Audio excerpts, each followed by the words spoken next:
Now, you older people at this conference may remember the rolling farmland between the Chilterns and the South Midlands was sometimes called the Green Desert, because there was really no large city there, not before Milton Keynes was built. And green deserts are always very attractive to house builders because land is cheap, and particularly when they're in striking range of London, commuting range, then they've just been irresistible. But it's not a desert, we know that. It's a large part of England's bread and vegetable basket. It has been for 1,000 years and more, and in a world which we're a heavily indebted country which needs to import more than a third of its food, an increasingly unstable world, growing population, it seems a no-brainer that you wouldn't build on your bread and vegetable basket, but not apparently if you're the government. Okay, so how did the Ark come about? And I want to concentrate on that today because it's crucial to what we should do with other things. As I say, those sort of areas have been irresistible to developers, and it's no accident that the first two garden cities were built at Letchworth and Welling in North Hertfordshire, or also that was the site for England's first new town at Stevenage, just after the war. And since when it's gone on. Milton Keynes, where we are today, was designated on the basis that it was halfway between London and London and Birmingham, and Oxford and Cambridge, and that the area obviously needed a regional city. I don't know why it needed a regional city, but I suspect the lure was the newly opened M1 and the ease of commuting by car into London. Since when it's gone on, Peter mentioned the don't build anything beyond 70, 75 miles from London, and it goes back to Peter Hall, the geographer, who came up with the golden donut. It didn't seem to worry him that quite a chunk of that was actually in the North Sea or the English Channel, but since when the government has picked at it, and it went on picking at it till 2011, when David Cameron, remember him, the Prime Minister in 2011, was at a conference, and he was talking to his friend, the next Chief Executive, Lord Wolfson, and Cameron asked why we don't have a Silicon Valley in this country, and Wolfson went into the usual multiple retailers rant about difficulties of planning permission and how long it took him to drive the 75 miles from Oxford to Cambridge. It's actually 84 miles, but let's not quibble.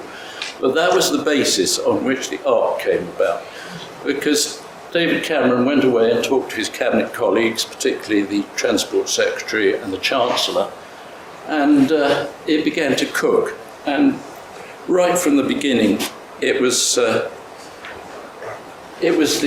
expressway that really kicked this off.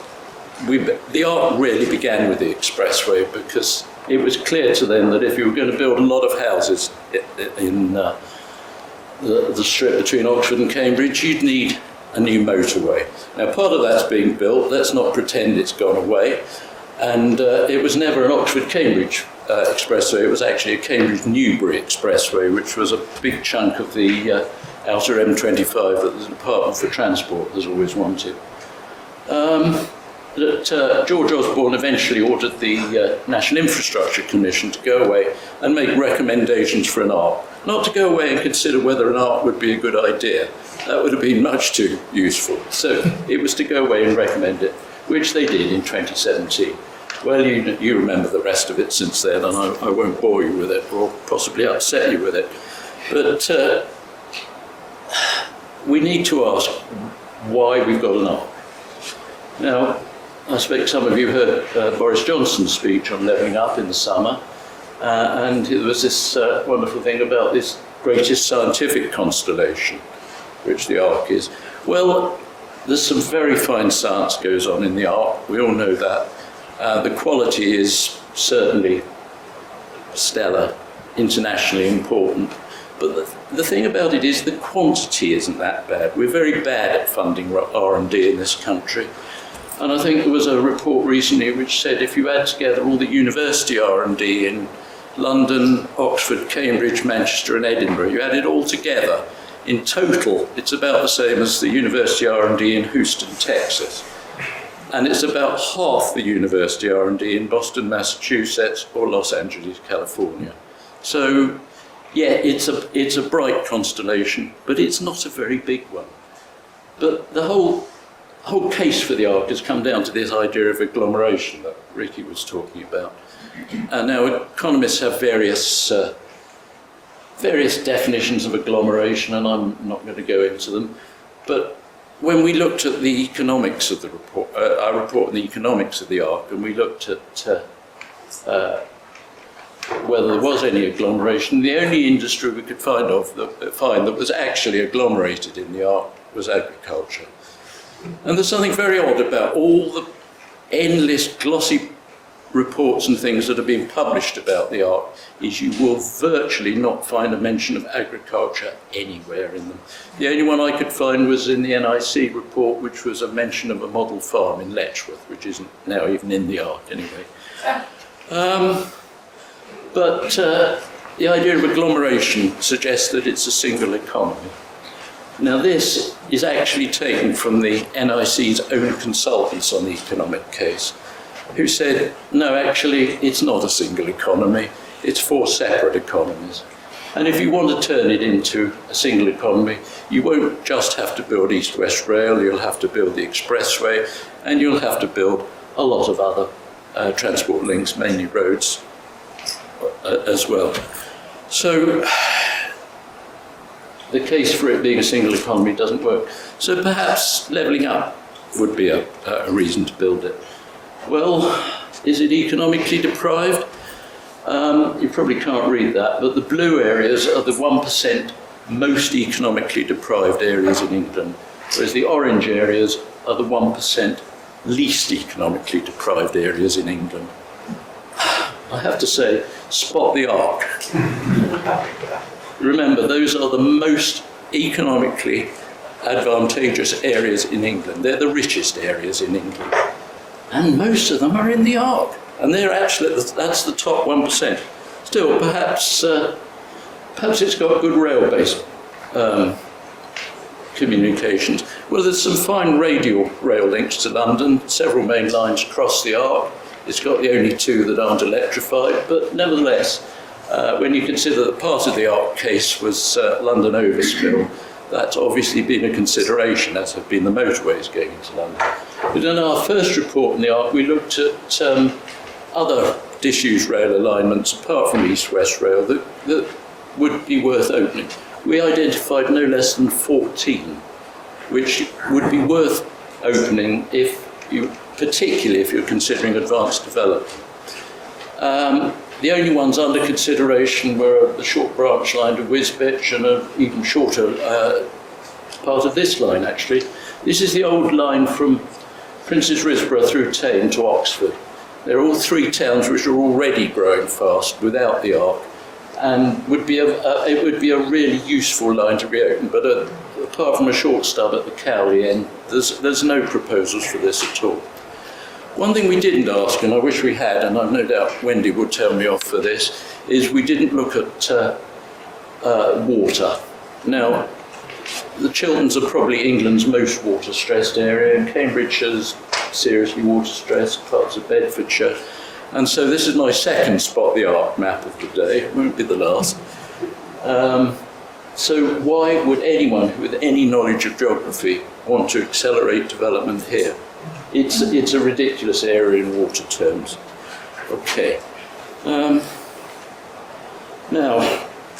So if it's not an agglomerated area, are there any other qualities we could look at for the arc? And we identified 4 in our search for alternatives to the arc. Now, all these things we think the arc does have: the universities, the research bodies, high-tech business, skilled workforce, even a couple of small historic cities. That's not actually very strong in that one. Okay, but suppose if we're looking for alternatives, we look for other areas which can meet these requirements, but suppose we added 4 sustainability criteria of our own. Could we find areas that also meet brownfield, where housing isn't in desperately short supply, with good rail-based public transport, and which actually need the economic regeneration. Well, we set ourselves some limitations as well. We stuck to England because it's this basically, the government's writ doesn't run beyond Hadrian's Wall or Offa's Dyke. We did identify two or three tentative ones in Scotland and Wales, but we tried to stick to England. Multiple universities was a real problem because it's some areas we would like to have put in, like South Yorkshire, that's got two universities and they're practically next door to each other. And this was the idea of an arc. You know, the arc has 9 universities, is it? Something like that. So we went for multiple universities, which did limit us quite severely. And the other one was no huge tracts of undeveloped countryside, because once you put them in an arc, that's where the house builders will go. So, how am I doing for time, Dave? A lot. You've got 9 minutes. Oh, good. Well, I won't go into great detail with the 5 areas we did choose in the end, but Wolverhampton-Birmingham-Coventry struck us as a very obvious one. It's got several universities, including 2 internationally famous ones. It's got a good heavy rail. It's got a great light rail system, which is rapidly expanding. There's areas of deprivation, big areas of brownfield land. I mean, it's an obvious no-brainer. The countryside one was a bit of a problem at the eastern end because there's a lot of green belt around Coventry and Solihull.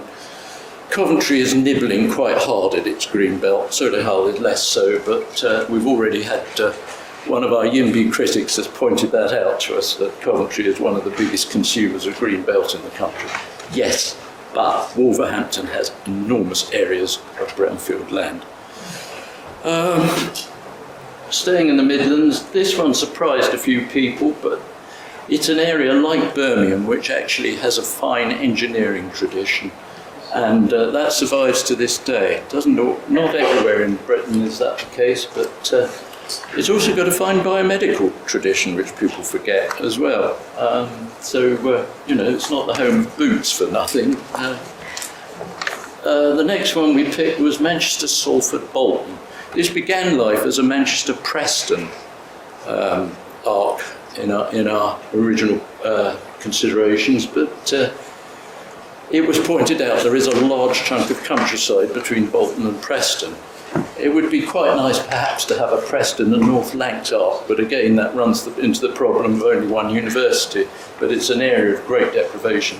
But there's plenty of deprivation in Greater Manchester. Again, it's got a fine light rail system. I make no apology for putting pictures of trains and trams in this, because it's an area that works well. Now there's a huge debate going on as to whether to develop higher densities on brownfield or to spread onto the greenfield as part of the Greater Manchester structural framework. I know what the smart growth approach would say. It would go for higher densities and brownfield first. Staying in the north of England, we picked Leeds-Bradford-Huddersfield. West Yorkshire's hard because you look at the metropolitan area on the map and it's a sort of circle. We went for Leeds-Bradford-Huddersfield to stick with the universities theme. If you wanted an ancient city, you might have to edge out towards Wakefield. But none of these things are set in stone. Some of them fit quite nicely on local authority boundaries and some don't. And this one would fit quite well on Leeds, Bradford, Kirklees and Calderdale. But there's no reason you have to stick to local authority boundaries. It's just we seem to be stuck with them. The government seemed finally to have triggered the embarrassing fact that Leeds is the largest city in Europe without a light rail or metro system, and then finally, after 15, 20 years after abolishing a scheme that was already under construction, they finally look like they're going to fund one. About time. And finally here, going north again, we get to Newcastle-Sunderland-Teesside, with a slight bulge to the east to take in Durham University, I think, but it's an area, again, with a very strong engineering tradition, where industry does survive. I mean, the industry took a real hammering in the 80s, particularly in the north of England, but there's quite a lot of industry, there's chemical industry around Teesside and so on. And there's a new and growing industry for renewable energy around Blythe. So perhaps it could usefully be a Ashington, Newcastle, Sunderland, Teesside. Again, it's got good public transport. Well, we've spoken about levelling up, and all the five, I think, are in need of levelling up, of not being left behind areas. You hear all these phrases, and a lot of it is just phrases. But I would like to draw your attention to this paragraph in the Prime Minister's levelling up speech. I don't always agree with Boris Johnson, you may not, but this is absolutely on the money, and if you take away one thought from this, it's this paragraph. I won't read it to you, but go away and read it. But I will read you the last sentence. The process of levelling up is not just aimed at creating opportunity throughout the UK, it's about relieving the pressure in the parts that are overheating.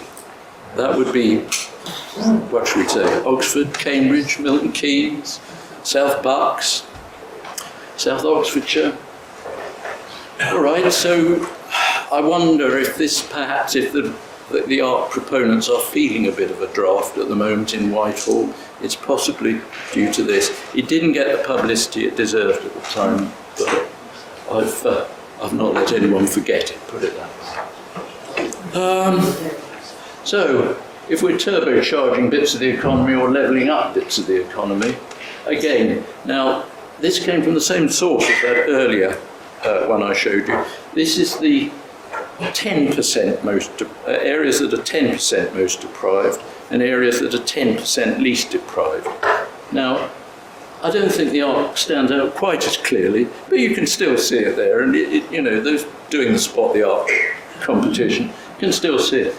And I'm glad to say that all our 5 alternative ARCs are in the big blue sections that desperately need levelling up. And finally, my last Spot the ARC map, I asked Cicero's question, cui bono, who benefits from this? To my mind, the real beneficiaries are the property industry, the building industry and their consultants. And that's, overseas investors have spotted this, and they're getting into buying property. And one place they're getting into buying it big time. I mean, I think Wendy was telling me there's companies going around buying up rental properties in Cambridge now, and they're Chinese companies. Russian as well. Oh, Russians as well. And Chinese. Russian and Chinese. Chinese in Dubai. Oh, right. I see that. Who would have guessed? So, there it is. Do you want to be really what is just a sort of opportunity for builders and landowners to make money, and their consultants to make money out of? Or do we want to get some rational planning, as Ricky has spoken about?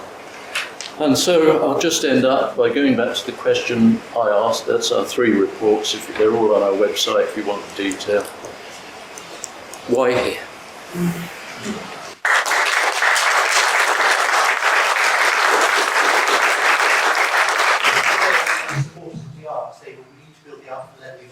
Within the ARC? Yes.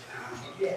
It's levelling up house prices across the ARC, I think, as well. You can invest in the ARC because the trickle down economy will trickle up economy. I mean, they will use any part to justify.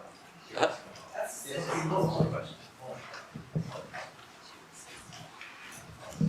Hi, I'm Monica Hone from Cambridge. I'm the ARC Home. I think one of the reasons they're so keen on Oxcam is because of the international reputation of the 2 universities.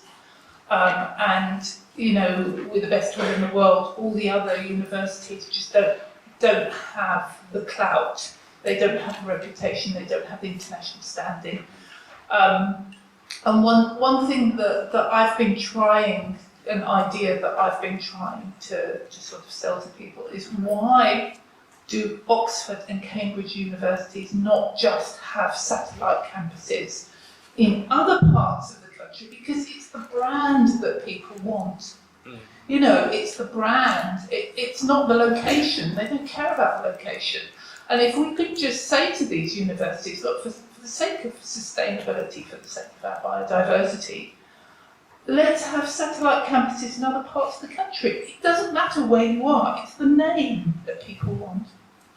I think they're keen to do it, but in China.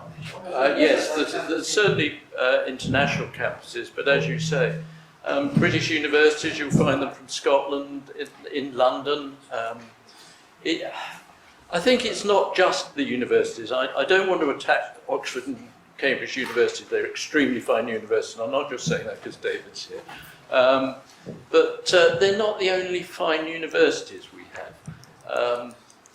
And you'll find that there is certainly a lot of stardust, and companies relocating to the UK will often try and get Oxford and Cambridge in their postal addresses, even though they've got nothing whatsoever to do with the universities. I don't know, I think your idea is a very sound one. Hi, I'm Debbie Irish from Great Barford, part of the grassroots team that we formed when we realised that the government had decided, without consultation, where it was going to be putting its railway. And it's the lack of consultation that is the biggest bugbear that we're all suffering from. But my point on this one, and thank you, this has been utterly brilliant. What do you think we can do in order to try and raise awareness of these really valid points you're raising here? And is there an opportunity, instead of saying we impose this on this area, why can't we create a desire and ask the various areas that you were identifying and say, do you want to compete for this? The investment is available, opportunity is here, and actually turn it into something that the people want for very valid reasons, rather than imposing it on an area where, as you've articulated well, that there is very little reason why it should happen, and it isn't needed here. There's a bigger benefit in other places. And what would you recommend? Well, it's always a problem because certainly the local authorities in all those areas are pressing very hard, and they've got various schemes, and there's various government schemes to compete for a lot of cash. I think what all of them have in common is they don't want to start criticising the government, because they know that what will happen is the cash will get cut off that they are getting. I don't know whether elected mayors are a good thing or not. Some people think they are. No, I don't personally, but other people do. But you've certainly seen there's been a huge attack since the 80s. The 6 metropolitan counties were abolished in the 80s. And slowly they're coming back as city regions. You can't call them metropolitan counties because that would still upset a few older politicians like Eric Pickles, who campaigned for the abolition of West Yorkshire. But yes, I think you're right. We do need to look at the metropolitan areas. We need to look at the problems that I showed in that slide. They are acute, and if you're going for levelling up, I think that's the angle to attack the government on. I mean, their Red Wall MPs are very keen on this, and I would think, but basically just go on doing what you're doing so effectively. Yes, when we talk to lobby companies about this, and they say, look, if you want to get your point of view, you've got to exploit fear or greed. In the art, the greed thing is obvious. In the fear factor, I've heard developers stand up at conference and say, look, we've talked to the Department for International Business, International Trade, a big part, and we've got overseas investors who want to go into Cambridge, and they say to us, it's Cambridge or nowhere in the UK. It's the fear factor of missing out on overseas investment. That's what directs it to Cambridge, the fear of missing out.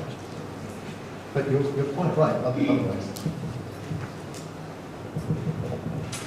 Hi, yeah, just to add to that point. Oh, sorry, Mike Barlow from Bedford, from BFAD.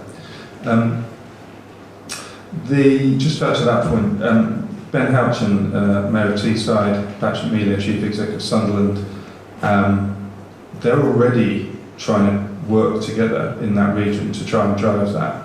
And they would,